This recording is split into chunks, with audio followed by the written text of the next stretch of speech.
Let's bring on my good buddy, Bryan Herberghs, outstanding golf coach at McKinley, does a great job at the first tee of Canton.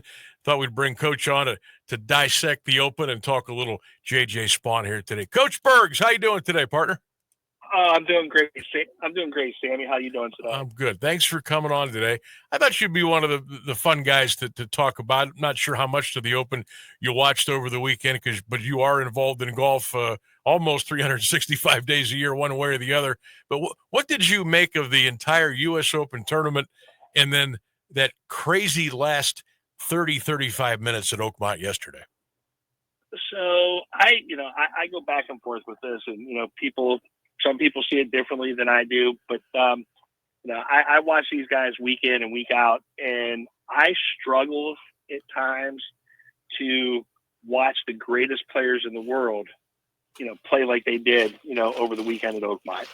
And I know traditionally that's how the U.S. Open is always set up, and it challenges their game, but I think, like you had said earlier, just a little bit ago, the lack of the big names, on the leaderboard on Sunday, I'd be anxious to see what it did with the ratings, because, when I watch golf, I want to see them do their thing. I want to see them, go out there. I like them shooting, large numbers under par. And, when they were challenged by that rough and everything out of Oakmont and those greens, I kind of struggle with it a little bit.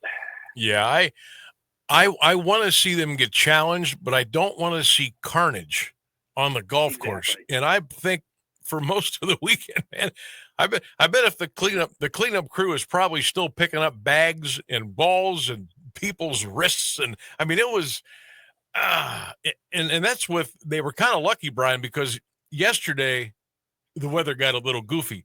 Thursday, Friday, and Saturday were not that bad, and the scores were still crazy high. They had that course tricked up like I have never seen. And you mentioned it's always been that way for the U.S. Open, but I can't remember it being that bad ever. Yeah, I don't know. Yeah, I mean, I know that they always grow the rough long, but I don't remember, an open course in the last couple of years seeing, the rough like it was there. And, and I think it showed, that, the one point where, I can't even, I'm drawing a blank here or whatever, because it's late in the day and I've, been here at the first tee all day and this and that. But, when Shane Lowry picked his ball up off the green, because I think that, he got to the point where it's like, I'm just done with this, and you just kind of lose train of thought of what you're doing and everything. And boom, there he goes. Makes, a mistake that you never see golfers make, just picks his ball right up off the green without marking it. Yeah, it was unbelievable. Bryan Herberghs is our guest. Great job with the first tee Canton, golf coach at Canton McKinley. Up and coming golf program, I may add. They're getting it together down there. So J.J. Spaun, I'll be honest with you. I try to follow golf pretty closely, and it's usually the majors, but I'll watch some of the other tournaments if it's interesting. I didn't know who J.J. Spaun was until Saturday at about 3:00 in the afternoon. And here he goes, and he goes out and wins the tournament. Who is J.J. Spaun? I mean, he's somebody that he's been around, for a while, and and when you think about it, it's almost like a lot of this happens at the U.S. Open. Somebody that you really do not expect to win the U.S. Open goes out and wins it. You just look at the past winners. I mean, I know DeChambeau, won it, but you look at some of the winners, and it is that no-name person, because he came out, he was accurate with his drive. He was hitting fairways, which was the key, this week, because obviously you saw what happens if you miss the fairway. But even with that, he still didn't put up huge numbers, because on top of the rough being the way that it was, the greens are just ridiculous out there. Yeah, they were like glass. They were like cement. And the way the pin placements were, oh my gosh. It probably sounds to a lot of, boy, these guys are crying a lot about, hey, it was really tricked up a little bit too much, I thought. Listen, I mean, I hand to the guy, he on number 17, he hit the perfect drive on number 17. Yeah. Two putts for birdie, and then puts it on the green on 18.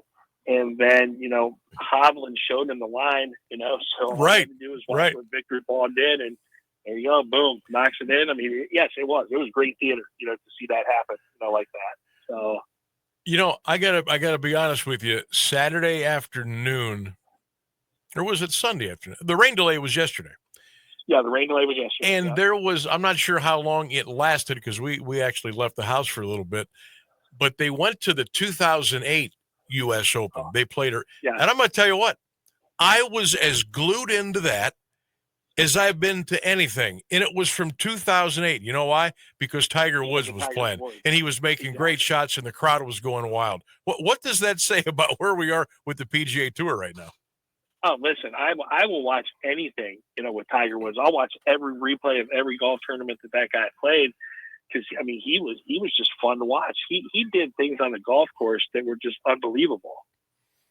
And it's funny. I've been talking about that with the kids today here at the first tee, because we've just been, talking about, getting better and practicing and this and that. And, you think about the number of hours that Tiger Woods put in the game of golf. And I mean, and it just all showed every time he went out there. And I mean, he did things on the golf course, that nobody else would ever do. So, yeah, I found myself watching that and I keep having to remind myself that it's probably never going to be that way again. I mean, some upstart some year will come through, maybe, and he'll grab our attention and we'll watch every move. But, there's no more Arnold Palmer. There's no more Jack. There's no more Seve. There's no more Gary Player. There's no more Watson, Weiskopf, Langer. Those days are long gone. And I think about, Scotty Scheffler. I thought he was on his way to having one of the greatest years ever. And he's, I'm not to say that he's not playing well. He still is a great golfer. But to me, when Tiger went away, it just lost so much luster. And I'm really having a hard time falling back in love with it again. You know what I mean? And it's funny that you say that, because like I said, I coach golf at McKinley. I'm down here at the first tee. Everything I do is the game of golf. And, I'll watch the tournaments, look sparingly here and there on the weekend, but I still have that, that fact, like I love to watch Tiger Woods play golf. Mm-hmm. And that's what would draw me to the TV is to watch him play. And without him being out there, and it's not that I don't like these other guys, because there's some players that I do that I like out there. I like Victor Hovland. Sure. Okay. But, but there was just something about that Tiger factor every time he stepped on the course. Yeah. He changed it. He transcended the game of golf. And like I said, I don't think we're going to be lucky enough to ever see that again. Hey, I was mentioning we wrapped up the spring sports season as far as the OHSAA is concerned. And so we're in the middle of June and I know high school golf, Brian, you guys are now starting in the end of July now? July 29th is the day that we're allowed to have tryouts. Actually, it's the first day that we're allowed to compete. So July 29th is the date. So, that is unbelievable to me. It really is. I know. It's kind of crazy to be honest, but that's where we're at, I guess. But what it comes down to though is like the earlier they start it makes it makes things easier for us as golf coaches at times for golf course availability, because once the school year starts and we're in school till 2:30 or whatever, and we're fighting those leagues at all the courses, it makes it hard for us to get out there. So if we can start our season early, get a bunch of matches in early August before the school year starts, when we can go out and tee off at 10 o'clock in the morning for a golf match, then, it makes life a whole lot easier. So I know you guys are down in Spring Valley, right? Yes. That's your home course. I know some other schools have had a little trouble finding or holding on to courses lately, but at least you're in good shape there. Hey, before we let you go, you guys are starting to come along a little bit. I know it was a struggle there for a little bit, but how's the McKinley golf program now, and where do you see it going here, next 2, 3, 5 years? Well, I mean, we've got, so obviously I've got, my number one player, Tommy Mankowski, who's also the kicker for the McKinley Bulldogs football team. And it's just been, it's been fun to watch Tommy over the last couple of years. He made it out of the sectional tournament to the districts last year, which was like the first time in about 20 years that a McKinley golfer had made it to the district golf tournament.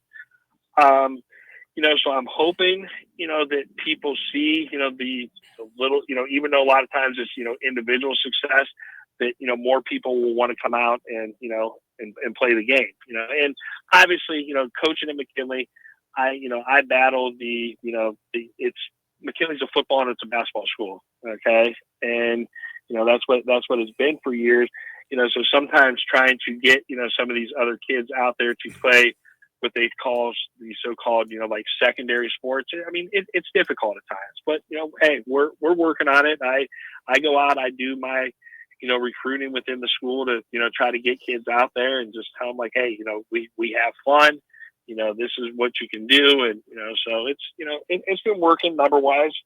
I've been good. I think I had 10 or 11 kids on the team last year, lost 5 or 6 seniors, that had played pretty much all 4 years of high school. So it's, they're enjoying it, and I'm just going to keep doing what I can do to build the program. Bryan Herberghs is our guest, does a great job of the Camp McKinley golf team, and also really does a nice job with all the things going on at the First Tee Canton.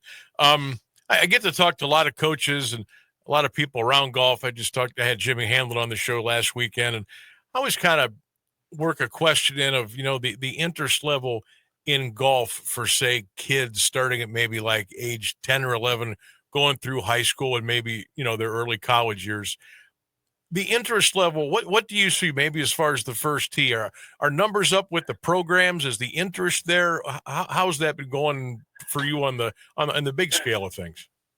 I mean, I think the interest is there. Numbers here, it's kind of like a roller coaster. Some years are up, some years are down. It's just, it goes in waves. When I try to emphasize to the kids as far, because kids are involved in so many things. Mm-hmm. I see it down here. I talk to these kids. It's like, oh yeah, I'm not going to be here tomorrow. I've got basketball camp. This and that. They're involved in so many different things, and I'll never, discourage a kid from playing baseball, playing basketball, football. Because I want them to try it all. And figure out what they like to do the most. But I do try to emphasize that one point that it's like, okay, when you get out there to be my age, in your early to mid 50s or whatever, there's one sport that you can just continue to play with no problems. That's the game of golf. You can't go put on the football pads and play football anymore, or out there playing basketball, this and that. It's like, golf is something you can play for the rest of your life. And that's why I love it. And that's why, I do spend so much time around the game. So good stuff. Well, I appreciate you coming on. I know you're busy today, doing your thing at the First Tee, and good luck with the upcoming golf season, and try to enjoy the PGA Tour as best as you can without our guy Tiger out there. All right. Oh, I definitely will, Sammy. I appreciate it. You bet. There he goes. Bryan Herberghs, Camp McKinley Golf, also does a great job with the First Tee as well.